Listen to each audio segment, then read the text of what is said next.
আসসালামু আলাইকুম ওয়া রাহমাতুল্লাহি ওয়া বারাকাতুহু। সম্মানিত মুমিনুর টিভির সকল দর্শক বন্ধুদেরকে জানাই আমাদের চ্যানেলের পক্ষ থেকে আন্তরিক শুভেচ্ছা ও অভিনন্দন।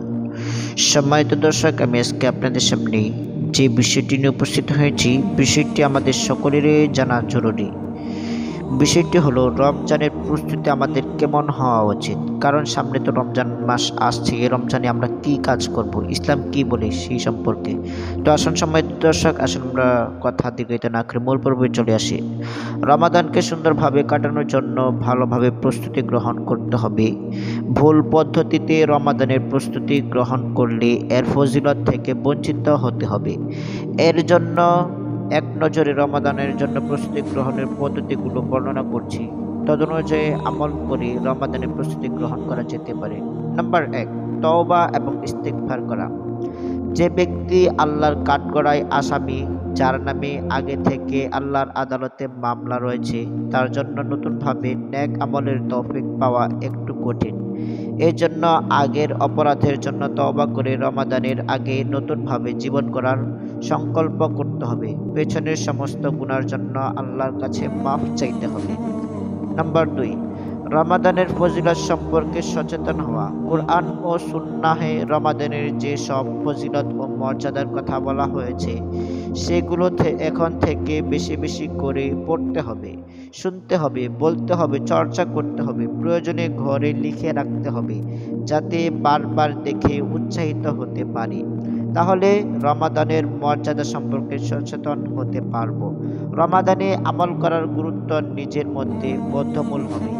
নাম্বার ৩, ক্ষমা লাভের জন্য দৃঢ় প্রতিজ্ঞা হওয়া। ক্ষমা এবং সওয়াব লাভের জন্য মানসিকভাবে এই মর্মে দৃঢ় প্রতিজ্ঞা করতে হবে যে এই বছর রমাদানটা ব্যতিক্রমভাবে কাটাবো। জীবনের শেষ রমাদান মনে করি ভালোভাবে কাটানোর জন্য প্রতিজ্ঞা করতে হবে।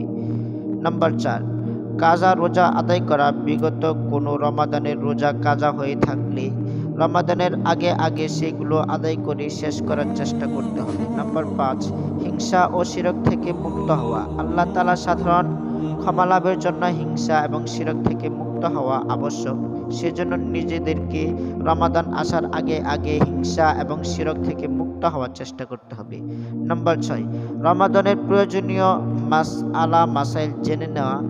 রমাদান এবং সিয়াম সংক্রান্ত মাসআলা বই পুস্তক পড়ে বিজ্ঞ আলেমদের কাছ থেকে শুনে শিখে নেওয়ার চেষ্টা করতে হবে, জেনে নেওয়ার চেষ্টা করতে হবে। নাম্বার ৭, বিগত রমাদানের ভুল ত্রুটি চিহ্নিত করা। বিগত রমাদানগুলো কি কি কারণে ভালোভাবে যাপন করা হয়নি, সেই কারণগুলোকে চিহ্নিত করে নিজের মধ্য থেকে দূর করতে হবে।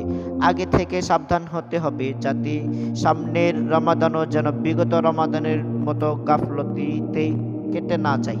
বিগত বছরের ভুলগুলো যেন এ বছরও না হয়। নাম্বার ৮, আগে থেকে রমাদান বিশেষ আমলের অভ্যাস করা। রমাদান উপলক্ষে বিশেষ কিছু আমল আছে সেগুলো যেন করতে পারি। এখন থেকে তার একটা মহড়া ও প্রস্তুতি শুরু করতে হবে। দান বা অন্যান্য আমলগুলো এখন থেকে টুকটাক শুরু করতে হবে, যাতে অভ্যাস তৈরি হয়। নাম্বার ৯, রমাদানের জন্য রুটিন তৈরি করা। রমাদানের সর্বোত্তম ব্যবহারের জন্য এখন থেকে সারা দিনের রুটিন তৈরি করতে হবে, যাতে কোনো সময় কি করব এখন থেকে প্রস্তুতি নিতে পারি। নাম্বার ১০, রমাদানের চাঁদ দেখা।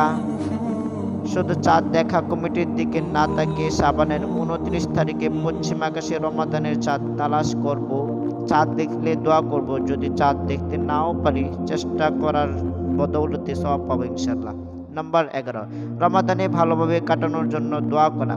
আরেকটা প্রস্তুতির বিষয় হলো রমাদান উপলক্ষে আল্লাহর কাছে এই মর্মে দোয়া করা: আল্লাহ, আমাকে রমাদানে ভালোভাবে কাটানোর তৌফিক দান করুন। আল্লাহ, এই একটা রমাদান যেন আমাদের জীবনের মোড় ঘুরিয়ে দেয়। তো সম্মানিত দর্শক, রমাদানের প্রস্তুতি সম্পর্কে যে আলোচনাটি করলাম, আশা করি আপনারা বিষয়টি বুঝতে পেরেছেন। যদি আমাদের চ্যানেলের ভিডিওটি আপনাদের কাছে ভালো লাগে, তাহলে অন্য মুসলমান ভাইকে জানার জন্য এবং শুনবার জন্য আমাদের এই ভিডিওটি বেশি বেশি শেয়ার করে দেবেন। তো সম্মানিত দর্শক, আমি আজকে এখানে বিদায় নিচ্ছি। আসসালামু আলাইকুম ওয়া রাহমাতুল্লাহি ওয়া বারাকাতুহু।